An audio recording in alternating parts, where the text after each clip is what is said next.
The American political system is built on a foundation of separated powers, a delicate balance designed to prevent the concentration of authority in any single branch. Today, that system is experiencing a stress test of historic proportions centered on one president, challenged by the two other branches of government simultaneously. We are witnessing a moment that could irrevocably rewrite the rules of American governance. The catalyst is a single extraordinary day, the day Congress introduced a sweeping set of 7 articles of impeachment against the sitting President Donald Trump, while in a separate but parallel universe, federal judges began issuing stark, unambiguous warnings that defying court orders carries a direct personal consequence: imprisonment. Before we start, please subscribe our channel, hit the like button, and let us know in comments below. Each of these events alone would represent a profound constitutional crisis. Together, they form a pincer movement of accountability unlike any in U.S. history. This is not an academic discussion of historical precedent or a theoretical debate about constitutional law. These actions are unfolding in real time, with real legal and political consequences now on the table. For the first time, a president is being squeezed from both sides of the Madisonian framework at once. The legislature is mounting a formal, multi-front accusation of fundamental misconduct, while the judiciary is outlining a clear procedural path from presidential defiance to personal confinement. There are no more delays, no comfortable hypotheticals, only a ticking clock and a rapidly shrinking set of options. This forces a stark and urgent question: what happens when the mechanisms of accountability, impeachment, and judicial contempt move at full speed against a president? What occurs when the traditional shields of delay, political maneuvering, and public narrative are stripped away, leaving only the bare architecture of the law? The gravity of this moment cannot be overstated. It may represent the most dangerous political and constitutional crossroads the United States has faced in generations. The sheer scale of the congressional response is the first signal that this is a departure from politics as usual. The filing of 7 distinct articles of impeachment at once is not normal. It is extraordinary. Historically, impeachment efforts, even the most serious, have tended to focus on one core allegation or a closely related cluster of offenses. Here, Congress did not narrow the scope. Instead, it went both wide and deep, accusing President Trump of a comprehensive pattern of behavior that strikes at multiple pillars of constitutional order. This is not presented as a single mistake or a solitary misjudgment. The charges are layered: obstruction of justice, abuse of power, unconstitutional usurpation of congressional spending authority, abuse of war and trade powers, violation of the First Amendment, corruption, and most profoundly, an overarching charge of tyranny. This breadth signals something critical. Lawmakers are asserting that this is not a policy disagreement. It is a categorical indictment of the way presidential power is being exercised, a claim that the very method of governance has become dangerous. Furthermore, impeachment articles are not mere political press releases. They are formal legal accusations entered into the permanent congressional record. Each article represents a separate, standalone justification for the ultimate political remedy: removal from office. By presenting 7, Congress is declaring that any one of these allegations alone could be grounds for impeachment. This completely changes the narrative. It transforms the action from what could be dismissed as a symbolic or partisan messaging stunt into an assertion that the president has repeatedly and in varied ways crossed bright constitutional lines. A strategic nuance amplifies the danger for the president. These articles were not quietly referred to a committee where they might languish. They were introduced as a privileged resolution. In essence, this is like pulling a fire alarm within the Capitol. It forces action. Congressional leadership cannot simply table the matter, bury it in subcommittee, or run out the clock until public attention wanes. The procedural clock starts ticking immediately, compelling the House to schedule a vote. This mechanism strips away one of the most reliable tools in any political defensive playbook: delay. Time has often been an ally to presidents under scrutiny, allowing narratives to shift, alliances to reform, and urgency to dissipate. The privileged resolution cuts through that, accelerating events toward a moment of forced public reckoning.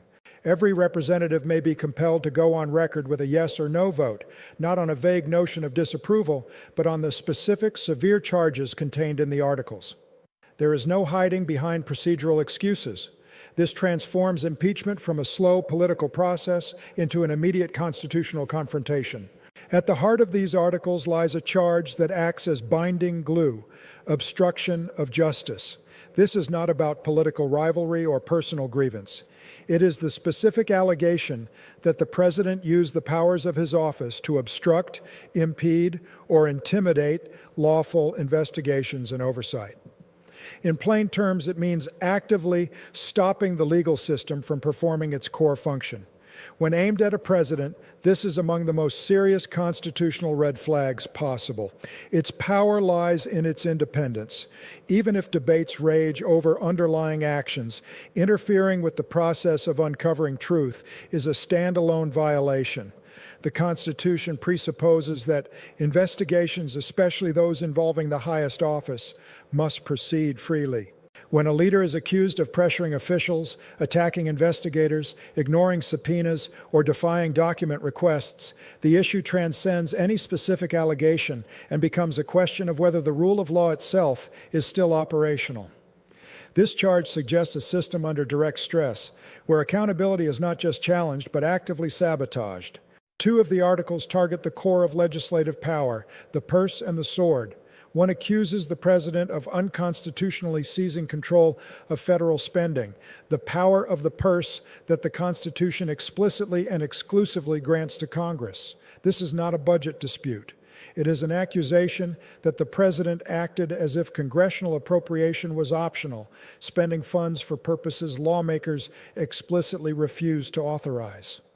The founders placed this power in the legislature precisely to prevent the executive from acting like a monarch, unilaterally funding his own priorities. To bypass it is to attack a fundamental check on executive overreach. Whoever controls spending controls policy. If a president can independently fund initiatives, the power of the legislative branch is neutered. Similarly, the charge regarding abuse of war and trade powers strikes at another foundational separation. The Constitution grants Congress, not the President, the authority to declare war and regulate international commerce. The accusation is that the President engaged in significant military actions and imposed sweeping economic measures, like tariffs, without the required congressional approval. These are not mere matters of diplomatic discretion. War powers carry the gravest consequences: life, death, national security, and global stability. The founders divided this authority deliberately, fearing a single leader could drag the nation into conflict. Trade powers directly impact economic well-being, jobs, and prices. To act unilaterally in these spheres is to concentrate dangerously broad authority in the executive, making the system of checks and balances optional. Perhaps the most culturally resonant charge is the violation of the First Amendment. This goes beyond harsh rhetoric. It is the allegation that the president used the instruments of government to punish critics, intimidate opponents, and undermine the independence of courts and prosecutors. The First Amendment exists to protect citizens from the government, especially when they criticize those in power. The article suggests a pattern of retaliation against officials, journalists, and whistleblowers for speech or rulings deemed unfavorable. When a president publicly attacks the legitimacy of judges or suggests government action against media entities, it creates a chilling effect that erodes democratic discourse. Free speech is not truly tested when it is popular, but when it is inconvenient to power. This charge asserts that the president crossed the line from engaging in speech to using state power to punish it. Underpinning much of this is the charge of corruption. This is not a vague ethical lapse. Bribery and high crimes and misdemeanors are explicitly cited in the Constitution as grounds for removal. The allegation is that the president leveraged the power of his office for personal gain or benefit, blurring and ultimately erasing the line between national interest and private interest. Corruption is uniquely destructive because it corrodes trust.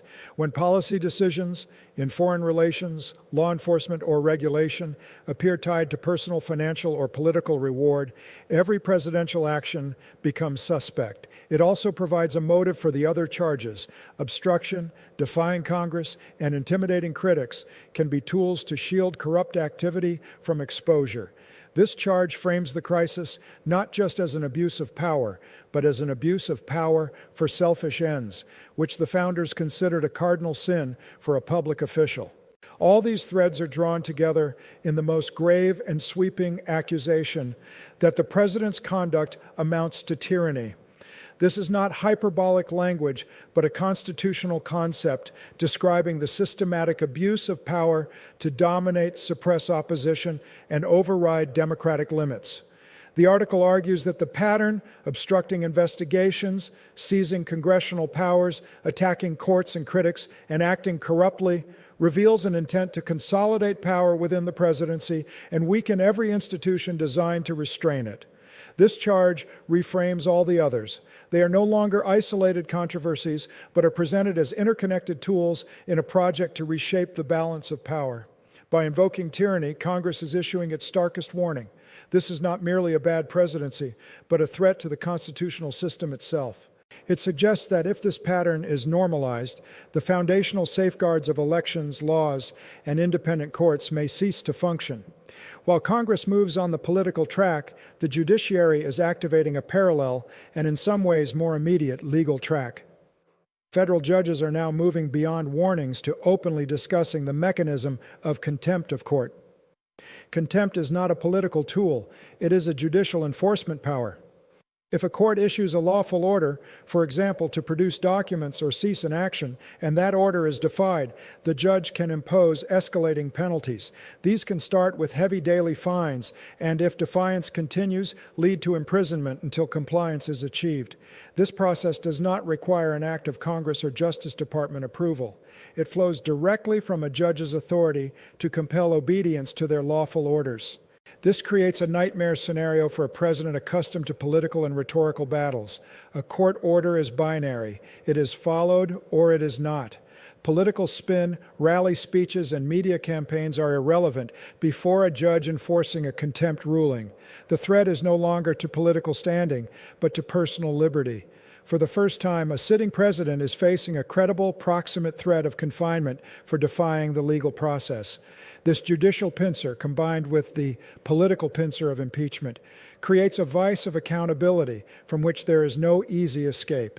It means that defiance of one branch, Congress, could lead to removal, while defiance of the other, the courts, could lead to jail. The two tracks reinforce each other, creating an environment where the traditional presidential strategies of delay, denial, and political attack may simply be ineffective. A final, more technical but deeply revealing article accuses the president of creating government offices without congressional authorization. This strikes at the administrative infrastructure of power. Only Congress can create federal positions and fund them. By allegedly inventing roles and empowering individuals outside this process, the president is accused of building a shadow governance structure accountable only to him, not to the law or the legislature. This is how power consolidates in a quiet, bureaucratic way, not through dramatic coups, but through the steady, unauthorized expansion of executive capacity. It demonstrates an intent to sidestep the legislative branch, not just on policy, but on the very structure of government itself. Together, these 7 articles in the judicial warnings paint a portrait of a comprehensive constitutional confrontation. It is a moment where Congress is using its ultimate political tool to its fullest extent, while the judiciary stands ready to use its ultimate enforcement tool. The question hanging over the nation is no longer just about the guilt or innocence of one man on one issue. It is a stress test of the system's resilience. Can Congress hold a defiant executive to account? Can the judiciary enforce its orders against the most powerful office in the land? The answers will determine whether the separation of powers is a living, functioning reality or a historical relic. The clock is ticking, the options are narrowing, and the outcome will define American democracy for decades to come.